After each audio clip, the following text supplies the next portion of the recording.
Hi there, Chris from TotallyEV, and today we're looking at the audio system that's comprised within the Audi e-tron.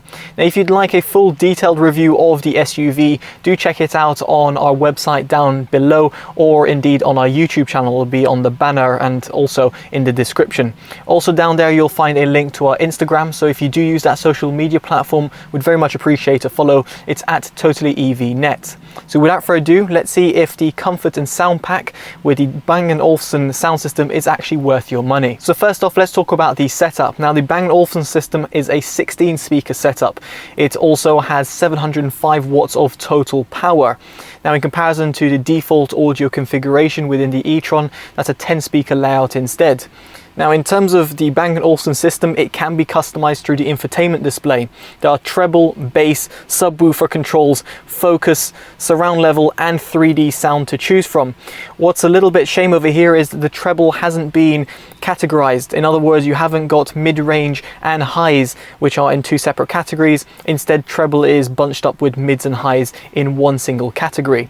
Although it's nice to see that subwoofer level can be customized independently from the bass. Now in terms of configuration, I've added 2 notches to the treble, 1 to the bass. I've added nothing to the subwoofer, left the focus on all, and surround level has gone 2 notches up, with the 3D sound at low/medium depending on your preference. Of course your mileage may vary, so do let me know in the comments below if you've heard the e-tron system or indeed owned the car yourself, as to how you actually configure it yourself through the infotainment display. Now to give you a bit of a taster as to how the e-tron system sounds like, and I know it's not ideal when it's compressed over YouTube, but we're going to use Priya J's song called Falling. I'm going to place the camera in 4 different places throughout the cabin and play back the music in the default configuration as I mentioned over here. Do check out for the annotations as I flick through the different 3D sound levels.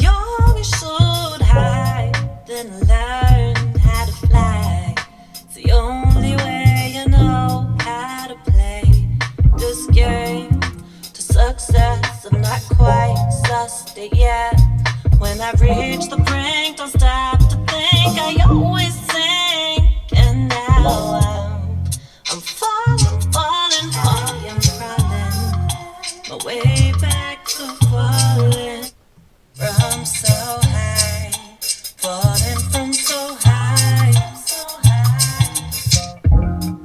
The thing, imagination is constantly racing 1,000 miles ahead. Soared high, then learn how to fly. It's the only way you know how to play this game to success. I'm not quite sussed it yet. When I reach the brink, don't stop to think. I always sink, and now I'm crawling, I am crawling my way back to from so high, falling from so high. The thing is my imagination soared high, then learn how to fly. It's the only way you know how to play this game to success. I'm not quite sussed it yet. When I reach the brink, don't stop to think. I always sink, and now I sing, you know, crawling, I am crawling my way back to falling from so high, falling from so high. Now with the sound demo out of the way, let's get on to my subjective opinion about the Bang & Olufsen system that's comprised within the Audi e-tron. First off, let's talk about that sub-bass rumble. Now given this has a physical subwoofer, it's great to see that low-end extension and rumble that is often missed in modern day EVs. Here the subwoofer level is pretty much pinpoint perfect, and while it does cut off in the lower end frequencies, it's actually still quite nice.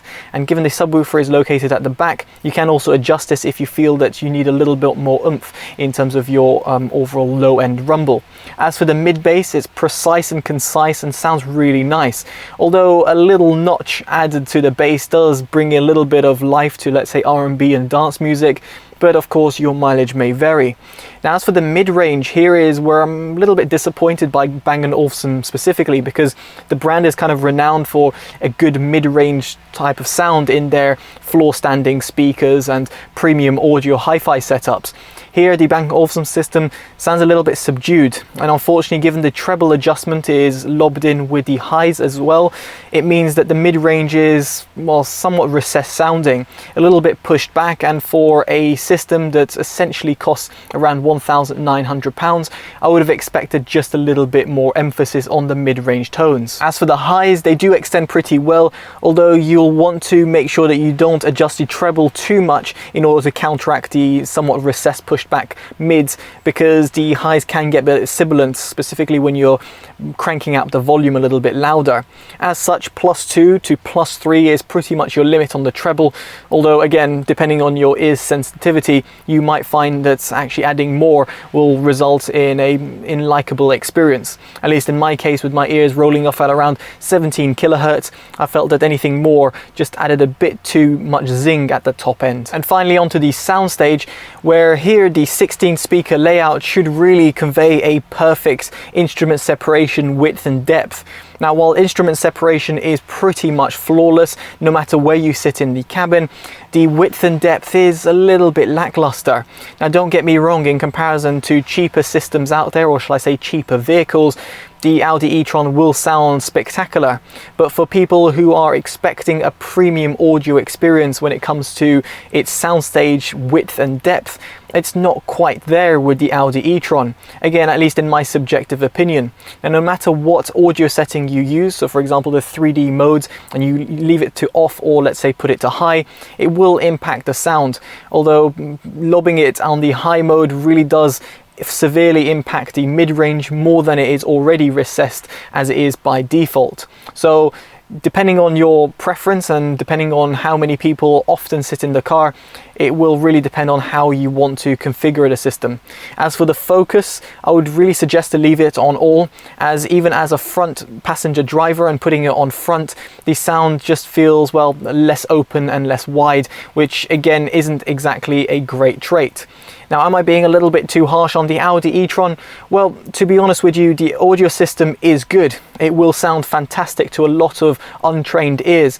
But for those people who are expecting a very premium audio sound system, and one that is, well, to be likened with a £60,000 plus vehicle, the Bang & Olufsen system just doesn't really deliver in all those frequencies, not from what I would expect from a premium SUV.